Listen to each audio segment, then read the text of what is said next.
তানিয়া, আপনি জানেন দীর্ঘ ১৭ বছর পর স্বদেশের মাটিতে পা রাখলেন বিএনপির ভারপ্রাপ্ত চেয়ারম্যান তারেক রহমান, এবং আমরা কিন্তু দেখছিলাম যে বিমানবন্দরের ভেতরে তার সাথে সাক্ষাৎ করেন, অর্থাৎ তাকে বরণ করে নেন তার শাশুড়ি এবং বিএনপি স্থায়ী কমিটির সদস্য যারা রয়েছেন, মির্জা ফখরুল ইসলাম আলমগীর মহাসচিব সহ বাকি যে নেতারা। এবং সেদিক থেকে কিন্তু তিনি আনুষ্ঠানিকতা সম্পন্ন করে আমরা দেখছিলাম যে, এবং আমরা জেনেছি বিমানবন্দরের ভেতরে তার যে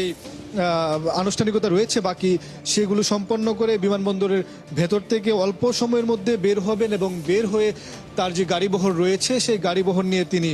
৩০০ ফিট অর্থাৎ যে একটি সমাবেশের আয়োজন করেছে ছোট্ট, সেই সমাবেশের দিকে যাবেন এবং সেখানে তিনি বক্তব্য রাখবেন। বক্তব্য রেখে কিন্তু তিনি